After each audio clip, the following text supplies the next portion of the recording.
यूनुस साहब लिखा है, यमन के हौती का बयान, अब हम इजराइल के साथ ग्राउंड ऑपरेशन शुरू करने जा रहे हैं। हथियार पहुंच सकते हैं तो क्या हमारे लड़ाके सही जगह पे नहीं पहुंच सकते? मैं फजील साहब, मैं और बातें तो करूंगा, और मैं आपको बता दूं जो लोग हमसे जुड़े हैं, फजील साहब सीनियर पॉलिटिकल एनालिस्ट, और फजील साहब की बड़ी अच्छी नजर है। मैंने जिस तरह से देखा चीजों को, और कई प्रोडक्ट मैं आपको बताऊं, कई बातें ऐसी फजील साहब ने कही जो जाके बाद में सामने आई, वो चीज सही साबित हुई। तो इसलिए भी आप उनका अंदाजा लगा सकते हैं, और बहुत सादा जबान में बात करते हैं। कैप्टन साहब जैसे हमारे हैं तो थोड़ा से टेक्निकल और वो तमाम, लेकिन फजील साहब दो टूक सामने। फजील साहब, आपने इसके बारे में कहा था कि जमीनी जंग या इस तरह से जो है ग्राउंड ऑपरेशन होगा, हो सकता है। आज जो है हौती ने ये ऐलान कर दिया है कि जब हमारे हथियार पहुंच सकते हैं वहां तक, तो हमारे फौजी क्यों नहीं पहुंच सकते? क्या वाकई कोई तैयारी है? क्योंकि इसराइल इस वक्त जो है बहुत बड़ी पोजीशन में नहीं है। अमेरिका में भी इस वक्त दो हुकूमतें एक तरीके से, एक जो बाइडेन जो जा रहे हैं, एक डोनाल्ड ट्रंप जो आ रहे हैं। तो अभी बड़ी कंफ्यूजन की स्थिति है वहां पे कि कौन किसके साथ है, कौन कितना पावर किसके साथ जो है लगा रहा है। तो क्या ये मौका सही है?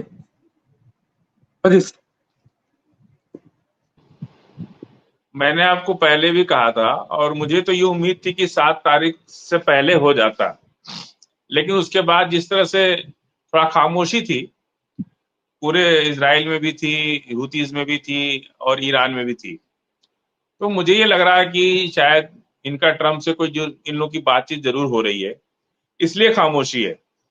क्योंकि देखिए, जंग तो कभी भी अच्छी नहीं होती है आम इंसान के लिए।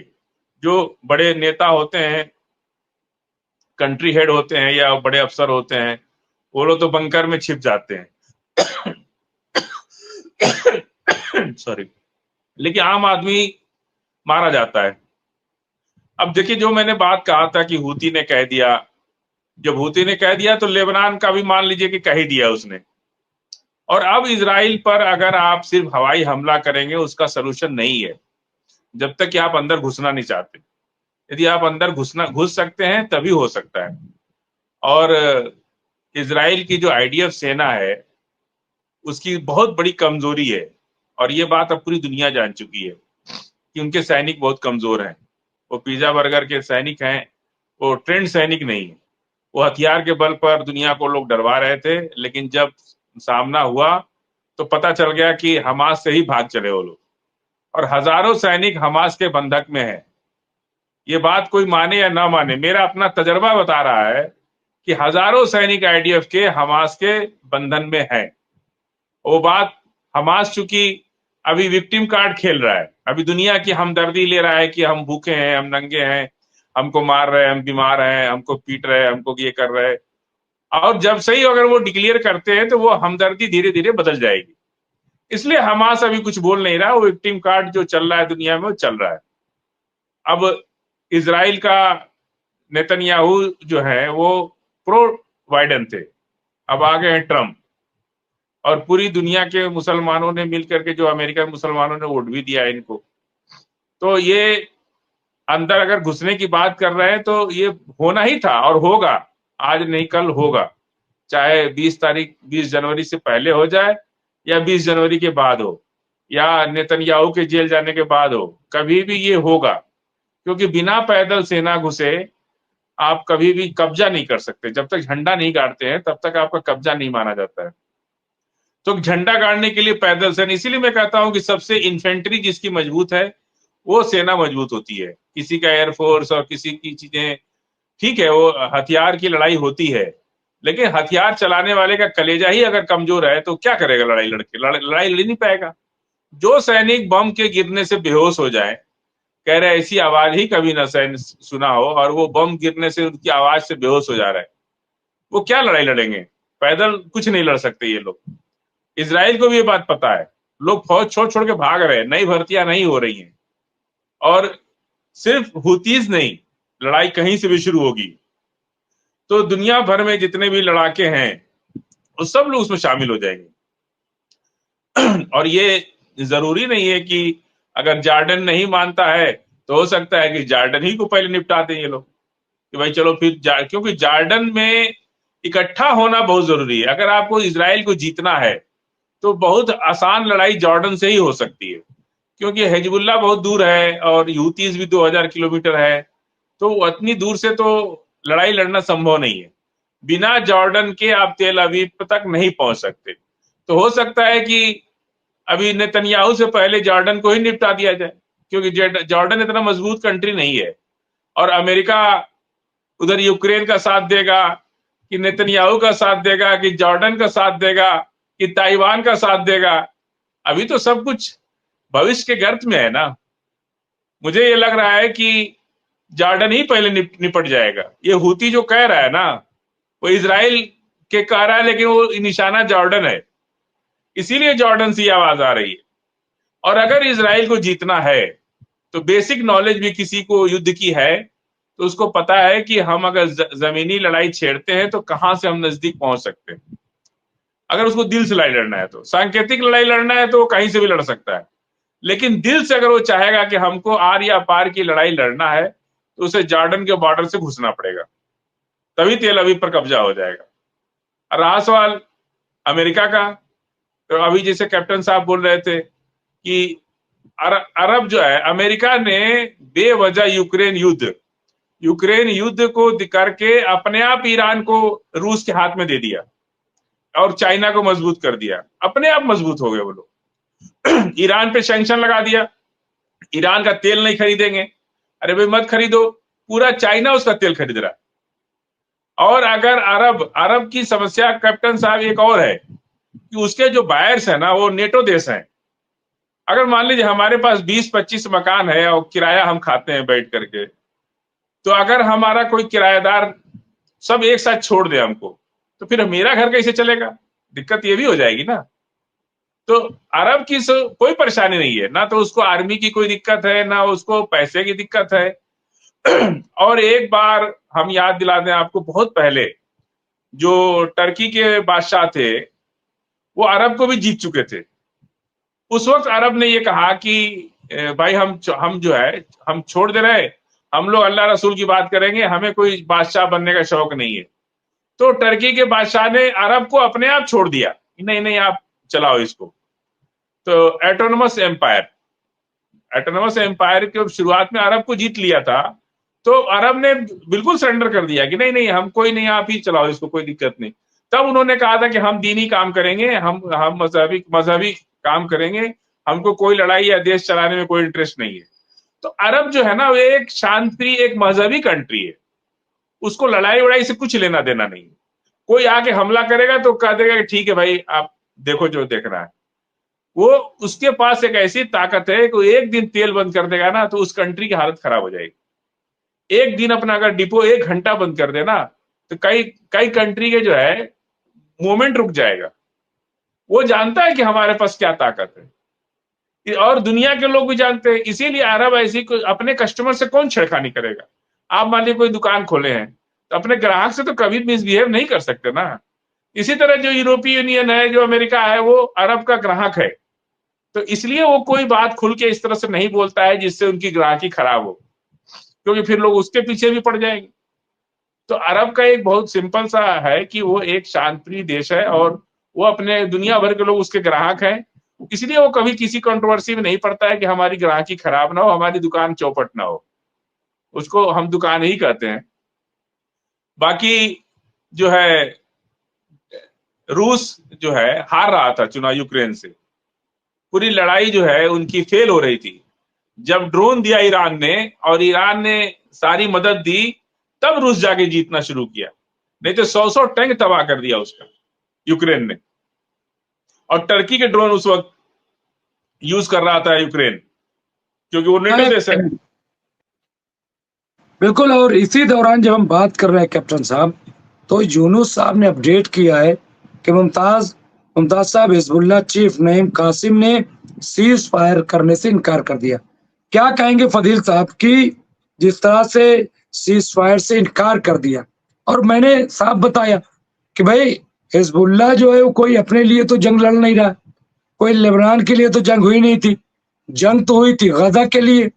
और गजा में अभी भी आईडीएफ के फौजी बैठे हुए हैं, वहां पे पूरा जो है अब तो कंस्ट्रक्शन भी शुरू हो गई, कुछ जगहों पे ऐसी खबरें आ रही। क्या कहेंगे फजील साहब कि क्या सीज फायर मुमकिन है या फिर हमले और तेज होंगे, तेज हमले होंगे? क्योंकि आज जो है फादी 6 जो बड़ी मिसाइल है हिजबुल्लाह की, उसकी नुमाइश की है, उसको जाहिर किया है, यानी अपनी ताकत को भी मनवा रहा है। 2 बार अभी हमारे एक साथी लिखा, सही लिखा, 2 बार आईडीएफ के हेडक्वार्टर पे हमला हो चुका, मोसाद के हेडक्वार्टर पर हमला हो चुका, नेतन्याहू के घर तक ड्रोन पहुंच चुका, आज जो है वॉर मिनिस्ट्री पे अटैक हो गया। छोटा बड़ा इससे मतलब नहीं है, जब छोटा हुआ तो बड़ा भी हो सकता है, क्यों नहीं हो सकता है? जिस तरह से अभी हमने खबर पड़ी थी कि ईरान जो है चीन से बड़े जो है वो जो जंगी तैयारी खरीद रहा है। तो क्या कहेंगे फजील साहब इस पूरे हालात को? अभी मुझे नहीं लग रहा है कि कोई सीज फायर का माहौल नहीं है। अभी कोई भी बैकफुट पे नहीं है। सीज फायर तब होता है जब कोई सेना अपनी हार मानना शुरू करे। मुझे लग रहा है, एक मिनट, मुझे लग रहा है कैप्टन साहब बाद में इसको और क्लियर करेंगे कि मुझे लग रहा है कि अगर होगा भी तो नेतन्याहू के साथ नहीं होगा, मुझे ऐसा लग रहा है, क्योंकि बहुत कत्लेआम हुआ है, बहुत कत्लेआम हुआ है। देखिए शुरू में जब हमास के साथ इनका कुछ दिन के लिए युद्धबंदी हुई थी, बीच में 1-1.5 हफ्ता या 2 हफ्ते के लिए सीज फायर हुआ था। उस वक्त 3 शर्तें रखी गई थी। एक तो फिलिस्तीन को अलग देश घोषित करना होगा, उसको यूएन ने मान्यता दे दी है तो अलग देश घोषित करना होगा। दूसरा कि जो लोग मारे गए हैं और जो जिनका नुकसान हुआ है उसका मुआवजा देना होगा इजराइल को, और जो बंधक छोड़े गए हैं वो सारे बंधकों को छोड़ना है। तो इजराइल ये चाहता था कि हमारे सारे बंधकों को छोड़ दे और हम उनके कुछ बंधकों को छोड़ दें, यानी एक के बदले में 10। अगर वो एक छोड़े, वो हम एक छोड़े वो 10 छोड़े, उस पर बात आगे नहीं बढ़ पाई। 1 हफ्ते का सीज फायर रहा, उसके बाद फिर युद्ध शुरू हो गया। तो अभी भी वो 3 मांग तो है ही और लगातार नुकसान हो रहा है। ईरान का भी नुकसान हुआ, लेबनान का तो हो ही रहा है, हुतीज का तो हो ही रहा है, और सब कुछ के पीछे ईरान का ही हो रहा है। ईरान ने इन सबको बैकअप दे रखा है। तो मुझे नहीं लग रहा है कि सीज फायर अभी इन शर्तों के अलावा हो सकता है। सबसे बड़ी शर्त है कि आप फिलिस्तीन को, सिर्फ हमास से अपनी सेना हटाने की बात नहीं है, फिलिस्तीन को अलग राष्ट्र बनाने की बात है। जब तक कि फिलिस्तीन को अलग राष्ट्र, जो 40 साल से जुड़ाई लड़ रहा है, वो मानेगा इससे छोटे, इससे कम पर, कि 40 साल से जो बिना हथियार के, बिना उसके लड़ रहा है, वो इस बिना इंडिपेंडेंट स्टेट यानी आजाद फिलिस्तीन के बगैर वो नहीं मानेगा। चलिए बंधक तो छूट जाएंगे, वो अलग बात है, वो कोई बहुत बड़ी बात नहीं है, छूट सकते हैं। लेकिन जो सबसे बड़ी मांग है वो कि फिलिस्तीन को, मस्जिद अक्सा को ये बिल्कुल आजाद करें और वो फिलिस्तीन के हाथ में दें, तभी हो सकता है। और बीच में एक और बात हुई थी कि मस्जिद अक्सा वाली जो जगह है वो तीनों कंट्री के कंट्रोल में रहेगा, लेकिन फिलिस्तीन, हमास की मांग है कि नहीं, वो हमारे कंट्रोल में रहेगा और हमारी टेरिटरी में रहेगा, जिसको इजराइल ने नहीं माना था। तो ये सब बातें अभी हैं, इसलिए ये लोग सिर्फ जो है होस्टेस को छुड़ाने की बात चल रही है। अभी का जो सीज फायर है वो सिर्फ यही कहा जा रहा है कि ठीक है, होस्टेस को हम छोड़ दे रहे, आप सीज फायर कर लीजिए, लेकिन बात इसमें बनेगी नहीं। सिर्फ होस्टेज को छुड़ाने की बात नहीं होगी जब तक कि फिलिस्तीन को अलग राष्ट्र बनाना, कंपनसेशन देना, मस्जिद अक्सा को फुल चार्ज देना कि वो फिलिस्तीन देश में रहेगा, इन सब बातों के बगैर बात आगे नहीं बन सकती। जी बिल्कुल बिल्कुल। और एक और खबर इब्राहिम सामदी ईरानी कमांडर सलामी ने इजराइल से कहा है, हम अंत तक तुमसे लड़ेंगे, हमारे बदले का इंतजार करो। ये ईरान ने कहा है और ईरान तैयारी कर रहा है। लेकिन बुंदेला साहब, जयदीप सिंह बुंदेला साहब ने कहा है रजब तैयब अर्दगान के बयान, उन्होंने कहा है कि इब्राहिम भाई, पहले तुर्की अजरबैजान का तेल जो अपने रास्ते भेजा जा रहा है उसे बंद करे पहले, फिर उस पर यकीन किया जाएगा। 40% तेल तुर्की के रास्ते से इजराइल जा रहा है। इसके अलावा मोहम्मद हुसैन साहब ने कहा कि तुर्की ने सिर्फ जुबान से बंद किया है, अंदर से सब चल रहा है। ये उन्होंने कहा है। तो actions speak louder than words, ये जयदीप सिंह बुंदेला साहब ने लिखा है। फजील साहब कैसे देखते हैं आप इसको? ये चूंकि आखिरी गुफ्तगू है, क्या तुर्की, ऐसा नहीं कि एक्शन में नहीं, लेकिन क्या इस वक्त पॉसिबल है? और ईरान ने जो जिस तरह की धमकी दी है उसको कैसे देख रहे हैं? क्योंकि उधर हौती धमकी दे रहा है, इधर आज जो है बहुत ही मजलूमाना हमास ने ऐलान किया पूरी दुनिया से, उधर हिजबुल्लाह जो है वो फादी 6 का कर रहा है सॉरी, और इधर सऊदी अरब वो ईरान के बाद हिंदुस्तान से मिल रहा है और जंग की एक बड़ी प्लानिंग कर रहा है। क्या चल रहा है अगर मुख्तसर में, क्योंकि बहुत ज्यादा वक्त नहीं। अनम्यूट कर। हाँ हाँ, 1-1.5 साल पहले तुर्की ने कहा कि हम इजराइल के सामानों का बहिष्कार कर रहे हैं। अगले दिन खबर आई कि बहिष्कार केवल पार्लियामेंट की कैंटीन में इजराइल का जो कोल्ड ड्रिंक जो होता है वो नहीं बिकेगा, बाकी पूरे देश में बिकेगा। तो तुर्की भी एक बयानवीर साबित हो रहा है। अभी तक तो यही है, पहले जहां पूरी दुनिया खलीफा उनको मानती थी, लेकिन अभी इजराइल के मामले में तो वो पूरा बयानवीर ही निकले।